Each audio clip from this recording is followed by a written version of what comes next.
જો તમારે અહીંયા આપણે બાપુનું દર્શન કરવા આવવું હોય તો આ જો આ તમારું એડ્રેસ છે, જુઓ Shri Bajrang flavour block, Rajkot Bhavnagar highway, ગામ હિરાણા, તાલુકો લાઠી, જિલ્લો અમરેલી ને જો આ પંચધૂણી તપ મહા અનુષ્ઠાન એ જે આપણે 1 તારીખથી ચાલુ કર્યું છે ચોથા મહિનાની, એને 11/5 સુધી ચાલુ રહે.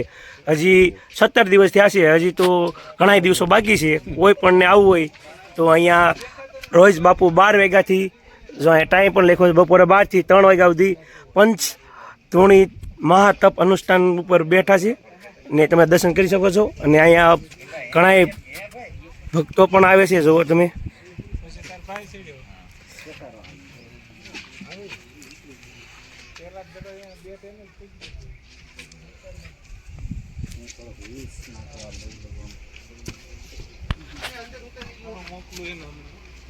ને જો હાસી મહેનત હોય તો આપણે હિરાણાના સરપંચ છે પ્રતાપભાઈ, એની આ વાડીના માલિક છે, એ બે થઈને બાપુને અહીંયા અનુષ્ઠાન માટે લાવ્યા. આ પહેલાં આપણે જામનગર ક્યાં હતા પ્રતાપભાઈ? જોડિયા હતા, ત્યાં એની મુલાકાત કરીને આપણે તપસ્યા માટે અહીંયા લાવ્યા છીએ. અને હાસી મહેનત પ્રતાપભાઈની લેની છે. અને આ વાડીના માલિક છે, એની મહેનત છે. અને બાપુ જો અહીંયા તો તમારું પેલા નામ જણાવશો? हमारा नाम है भगवान का दिया हुआ, सब संतों का दिया हुआ छोटा सा नाम चित्तेश्वरानंद।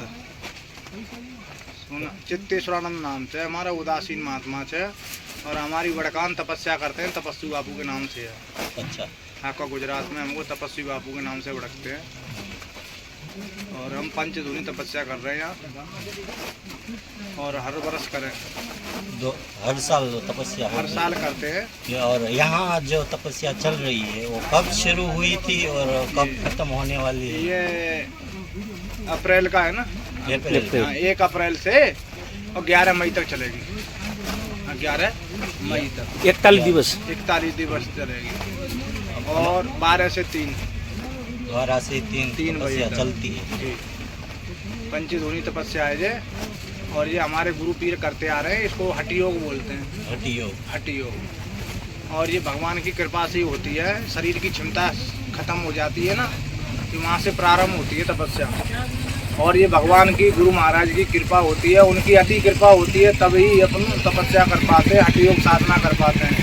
अभी तक जो मानस आता है हमारी 10 प्रदक्षिणा करने के लिए 5 मिनट में उभा रह सकता। आम इंसान के तो काम न थी, और भगवान की कृपा हो जाए तो आम इंसान ही करता। मैं भी एक आम इंसान ही हूँ, संन्यास लिया है मैंने भी, एक संसार में से आके लिया है।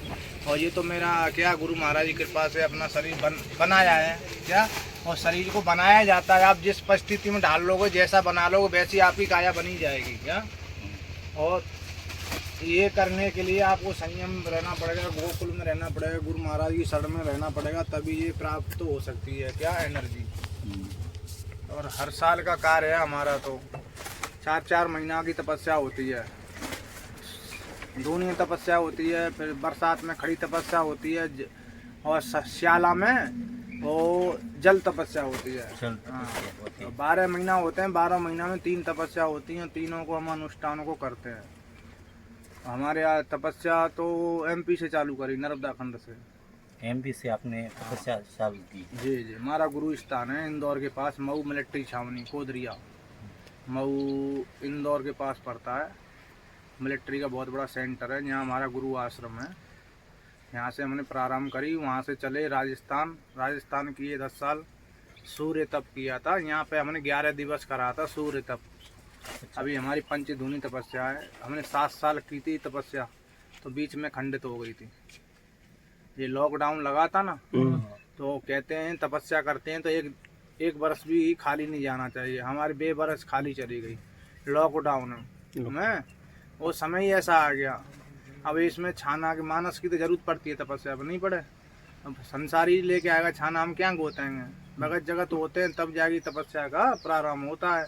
वो एक समस्या ही ऐसी आ गई थी कि कोई जा नहीं पा रहा था, बाहर नहीं आ पा रहा था, लॉकडाउन लग गया था पूरे देश में, तो सबको डिसिप्लिन में रखा जा रहा था। तो हमने 2 बरस छोड़ी दी थी, अब 3 बरस से चालू की है। जयपुर करी थी, फिर हमने जोड़िया करी, तो ये बरस यहाँ कर ली है हिराणा में। देखो तपस्या चल रही है। भाई थे बाड़ी वाले को भड़कते थे 8-9 वर्ष थे, गौतम भाई को। बापू पंच धुनी तपस्या हमने देखी, पर जल समाधि और जल तपस्या वो कैसी होती है? वो जल तपस्या होती है, जैसे 108 मटका भराए जाते हैं, वो मकर संक्रांति भी होती है, स्याला का समय होता है ना, फुल स्याला होती है, फुल सर्दी होती है ना, तो हम 108 मटका रखते हैं। हाँ, गड़ा बोलते हैं ना, गड़ा, मिट्टी का गड़ा। हाँ। ये हाँ 108 लेते हैं, और वो है ना, जैसे आज रात को 2 बजे रख दिया भर के, तो दूसरे दिन 2 बजे रात को इस्तेमाल किया जाएगा। सवेरे फूल ठंडा हो जाएगा, फुल ठंडा हो जाता है ना, तो एक मटका बांध लिया जाता है ऊपर। हाँ, तो उसमें एक भगत होगा, 2 बजे से चालू होती है तपस्या जलधारा, तो उसमें मटका डालते रहेंगे, 2 भगत होंगे, और एक संत जो साधना कर रहा होगा तो जटाओं को खोल के उस मटका के नीचे बैठ जाएगा, उसकी धारा ऊपर गिरे। और सर्दी में तपस्या करना तो माइंड भी शून्य पर जाता, नहीं पर जाए, और हमारी तो जटा और इतना शून्य पर जाता है, बहुत भयंकर है। ये तो क्या है, सब कठोर साधना है, ये तो भगवान की कृपा हो ना, भगवान की दृष्टि हो तब हो पावे। शरीर की क्या है, कोमलता है शरीर, तो ज्यादा कैपेसिटी झेल नहीं सकता, ज्यादा भूखा रह नहीं सकता, ज्यादा नींद झेल नहीं सकता, और ज्यादा कष्ट झेल नहीं सकता, शरीर की है ये तो। तासीर जितनी सहन करने की है उतना ही शरीर कर सकता है। क्या फिर रही आपका कर्म और आपका विश्वास, आपकी श्रद्धा, वो आगे एनर्जी आगे बड़े संकटों से दूर ले जा सकती है। शरीर की क्षमता जितनी है ना वो सहन करता है, और ज्यादा सहन करना तो वो तो परमात्मा की आपकी विश्वास, आपकी निष्ठा भगवान के प्रति, तो वो कठिन होता है ना, वो एक सफल बन जाता है भगवान की कृपा से। और मैं आज की पीढ़ी जनरेशन है, उसको आप कुछ संदेश देना चाहेंगे?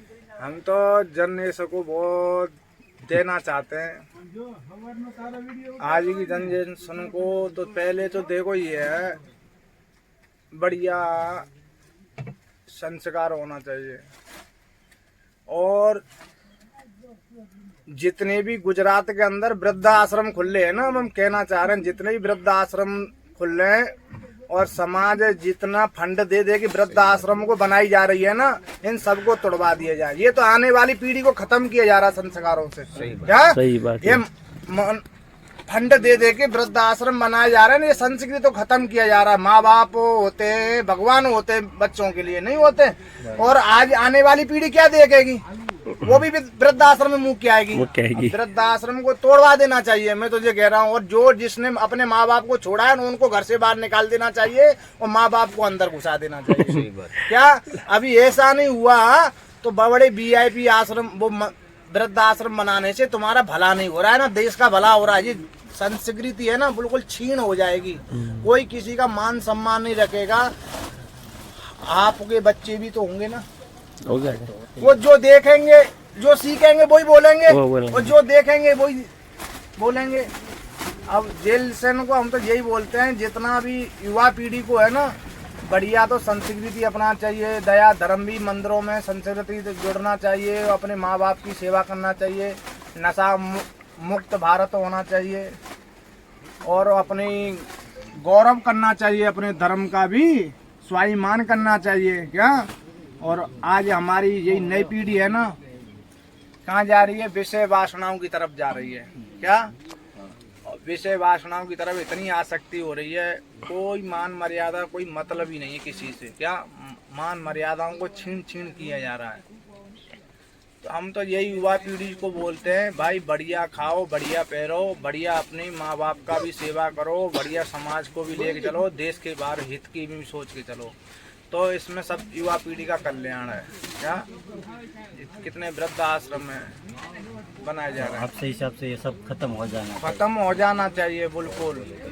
और हम तो ये कह रहे हैं, मेरा एक अगला प्रश्न है कि अभी के टाइम के गया गौ माता है, उसको जो दूध पी के सब छोड़ देते हैं, तो आपको उसके विषय में क्या कहना है? ये तो अपराध है ना, जिसने अब आप कह रहे हो गौ माता का दूध पी के छोड़ देते हैं, तो माँ बाप ने जन्म दिया उसको छोड़ रहा है। माँ बाप ने जन्म दिया उसको भी तो वृद्धाश्रम छोड़ा जा रहा है ना। और गाय से पहले माँ बाप की इज्जत होनी चाहिए ना। आज माँ बाप की इज्जत नहीं कर रहा है, गाय की इज्जत नहीं कर रहा है। हम तो ये कह रहे हैं सबकी इज्जत होना चाहिए। सबसे बड़ा ये है संस्कार लुप्त हो गए अपने। संस्कार संस्कार लुप्त हो गए तो आदमी के अंदर पतन की स्टार्ट होगी कहानी। क्या जब तक संस्कार नहीं होंगे पूर्ण तो तब तक आदमी के अंदर चरित्र बढ़िया बन नहीं सकता, दया धर्म आ नहीं सकता उसके अंदर। संस्कार कहाँ से आते हैं? गोकुल से आते हैं कि माँ बाप से आते हैं? क्या किताबों में से नहीं मिलेंगे तुमको संस्कार? संस्कार तो घर से ही मिलेंगे। आपके बाप मंदिर में गया जब तो बेटा जाएगा, जब बाप मंदिर में नहीं गया तो बेटा कहाँ से जाएगा? हैं? संस्कार पूर्ण कहाँ से आता है? घर से आता है।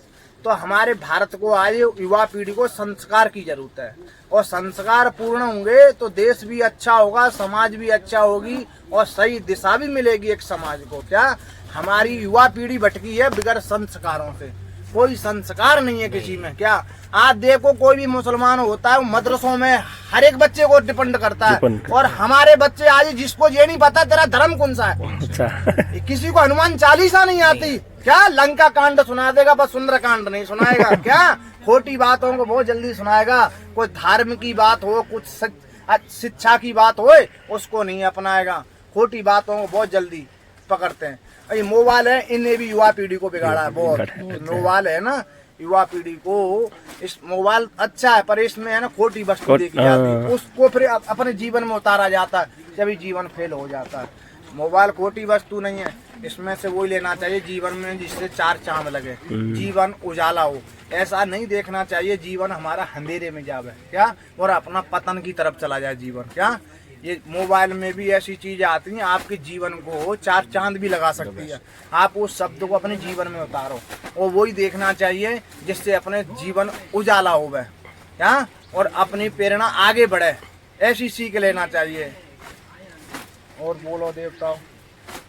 और आप अभी तक टाइम तो यहाँ तपस्या कर रहे, इससे पहले कहाँ तपस्या कर रहे? हम इससे पहले थे जोड़िया, जामनगर जिला में तालुका पड़ता है जोड़िया, जोड़िया के बाजू में बादनपुर गांव। यहाँ हम पंचधुनी तपस्या करी, फिर वहाँ से हमने सोयल भी की, कालावाड़ भी की है, रीवड़ा माईपत सिंह है ना राजकोट, यहाँ पे भी की है। कितने दिन तक वहाँ पर जोड़िया में कितने दिन तक तपस्या की वहाँ? हम 41 दिन करते हैं, जहाँ पे भी करते हैं 41 दिन करते हैं। अच्छा। 51 दिवस थे जाती है, यहाँ पे भी 51 दिवस थे जाएगा। 11 दिवस सूर्य तप किया और 41 दिन और अग्नि तपस्या चल रही है, तो हमको 52 दिवस थे जाए, नहीं थे जाए 52 दिवस। अब कितने साल तक आप तपस्या करते रहेंगे? हमको तपस्या तो कहते हैं भगवान का भजन करो ना, वो कम ही है, जितना करोगे उतना कम ही है। तो हमारे शरीर में जब तक चेतन था, जब तक हमारे जान है और एनर्जी है मेरे शरीर में, मैं तपस्या करता रहूंगा जब तक मेरा शरीर क्षमता, मेरे शरीर में एनर्जी है, मेरा शरीर जब तक सहन करेगा मैं अपनी तपस्या को चालू रखूंगा। मेरा कोई संकल्प नहीं है मुझे इतने साल करनी है, मेरा संकल्प यही है मेरे शरीर में जब तक एनर्जी है तब तक मुझे राम के चरणों से दूर होना नहीं। ये तप जप मेरे को करता रहना है। आपको धूप दोपहर तक बेहते हो तो धूप नहीं लगती आपको? अब देखो इस बात को तो क्या है, आपको लगती है तो मुझे क्यों नहीं लगती होगी? अच्छा, आपको लगती है तो मुझे क्यों नहीं लगती होगी? कोई मैं लोहे का तो नहीं हूँ, है तो मैं भी एक इंसान ही हूँ ना। बापू बना हूँ, नाम ही तो रख गया बापू, है तो मैं भी इंसान ही हूँ, मैं भी एक परिवार से ही आया हूँ। धूप मुझे भी लगती है, भूख मुझे भी लगती है, नींद मुझे भी लगती है, पर मैंने भूख को माना नहीं है, नींद को माना नहीं है और अपने आप को नहीं माना। मैं तो समर्पित भाव हनुमान जी के चरणों में रख दिया है। कहते हैं सीताराम सीताराम सीताराम कहियो, जाय भी तेरा के राम ताई भी ती रहियो। क्या मुख में हो राम नाम, अपने को क्या है सब निर्पित भाव पर हनुमान जी के चरणों में रख दिया। हम कुछ नहीं करते, सब हनुमान जी करते हैं, हम उनके ऊपर छोड़ देते हैं। धूप भूख प्यास 3 घंटे हम तपस्या करते हैं, वो हनुमान जी को सताता, हमको नहीं सताता। हमको अगर सताता तो हम 1 घंटा नहीं बैठ सकते। क्या अच्छा। हाँ, तो हमारे को कोई अनुभव नहीं बता सकते आपको हमको धूप लगती है कि भूख लगती है, इसका हमको खंडन नहीं, क्योंकि हमारा श्रद्धा और हमारा विश्वास इतना मजबूत हो चुका है हनुमान जी के प्रति। तो हमको कुछ शरीर में एनर्जी यानी कोई हलचल होती नहीं है कष्ट की। हमको तो ऐसा लगता है अभी सो के उठेंगे क्या, और वहाँ तपस्या करते हैं तो हम मस्त बैठ के तपस्या और अपना अनुष्ठान करते हैं। हनुमान जी महाराज हम पर पूर्ण कृपा करते हैं, और उन्हीं की कृपा से उनकी प्रेरणा से ही हम कठोर साधना कर पाते हैं। और हमारे तपस्वी पहले से चला आ रहा है, ये आज का नहीं है। क्या हमारे संत महापुरुषों ने पहले से ही तपस्या की है, पहले से ही अनुष्ठान चले आ रहे हैं हमारे तप। क्या इसको तपस्या को हठ योग बोलते हैं। हठी तपस्या करते हैं, कोई धूनी तपस्या करता है, कोई जल तपस्या करता है, कोई मौन रहता है, कोई फलारी रहता है, कोई जप करता है, कोई तप करता है, कोई ध्यान करता है। क्या जिन पे भगवान की कृपा हो जाती है वो उस हिसाब से अपना भजन परमात्मा के चरणों में करते हैं। अब गुजरात में हम ही धूनी तपस्या कर रहे हैं। अभी गुजरात में अभी किसी की वीडियो हमने सुनी नहीं है। गई साल तो हम 3 महात्मा तपस्या कर रहे थे गुजरात में। एक पोरबंदर में कर रहा था और एक हम जामनगर में और एक कच्छ में। इस बरस है ना हमारे कोई लग रहा है हम ही तपस्या कर रहे हैं गुजरात में। और हमारी जो धूनी तपस्या है ना ज्यादातर तो हमारे राजस्थान और हरियाणा पंजाब इन राज्यों में ज्यादा रुचि होती है इस तपस्या की। क्या और तपस्या तो क्या कष्ट जो होता है, जिसकी पीड़ा जिसने सहन कर लिया, भगवान की कृपा है। क्या वो उसके कोई अनुभव नहीं बता सकते, उसका खंडन नहीं कर सकते। क्या अब सूरज कैसे हनुमान जी खाएंगे तो हमारे तुम्हारे से कल्पना से बाहर है। जब नीचे अपन नहीं रुक पा रहे तो उसके सामने कैसे रुक, तो जिसने खाया है उसी को पता है। ऐसे कर्म जो करता है ना उसका विस्तार वही बता सकता है। और जब तुमको अनुभव होगा जब तुम उसके अंदर रमोगे। थोड़ा बहुत मैं आपको खंडन करके उत्तर प्रश्न बता सकता हूँ, पूरी गहराई तो मैं बता नहीं सकता कि आप कैसे करते हो, आपको प्यास लगती है कि नहीं, तुम कैसे, वो पूरा नहीं डिटेल दे सकता मैं। क्यों आप बगैर करे तो अनुभव हो नहीं सकता पूर्ण। क्या रास्ता का कब अनुभव होगा तब आप चलोगे उस मार्ग पे। क्या खाने का स्वाद मैं बता सकता हूँ पर पक्का स्वाद तो तुम खाओगे तभी पता चलेगा। मेरे को जितना स्वाद आया मैंने बता दिया। अब तुम खाओगे तभी तुमको अनुभव होगा। ऐसे मेरी तपस्या का है। मुझे नींद भी लगती होगी, भूख भी लगती है, मेरा भी शरीर है, पर क्यों नहीं लगती वो हनुमान जी को पता होगी। क्या हर हर महादेव। तो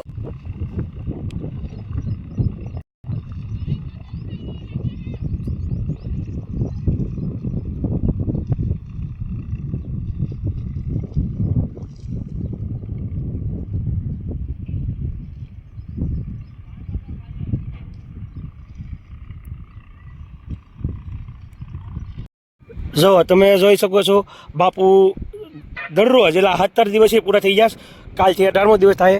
અને જો આ ફરતા આપણે છાણા મેકીને ફરતા અને વચ્ચે જો અહીંયા ધૂણી પર બેસી, જો અહીંયા પંચધૂણી એટલા માટે કહેવામાં આવે છે। જો 5 આ રીતના આપણે છાણાનો તાપ કરે અને વચ્ચે બપોરે 12 થી 3 વચ્ચે ખરો તડકો હોય ત્યારે બાપુ તપસ્યા કરે છે। કેમ કે આપણે આમ લોકો 5 મિનિટે નથી રહેતા, બાપુ ઉગાડા ડેલે અહીંયા બેઠા હોય છે તપસ્યા માટે। જો આ તપસ્યા અને આવું એડ્રેસ છે રાજકોટ ભાવનગર હાઈવે નજીક જ છે। તમે ક્યાંય પણ નીકળો તો આ દર્શન બપોરથી 12 થી 3 સુધી ગમે ત્યારે તમે આવી શકો છો। અને આ જે આ ધૂણાની પ્રદક્ષિણા કરે છે એને પુણ્ય ખૂબ મળે છે। જો અહીંયા બાપુ બેઠા હોય 12 થી 3 હોય છે તે જે આ આપણે પ્રદક્ષિણા કરે છે એટલે પુણ્યનું ફળ ખૂબ મળે છે એવું બાપુનું કહેવાનું છે। અને બાપુનું જો ઇન્ટરવ્યૂ તમે ગમ્યું હોય તો વિડીયો લાઇક, શેર અને સબસ્ક્રાઈબ કરી લેજો। હવે મળીશું આપણે આગલા વ્લોગમાં। જય માતાજી।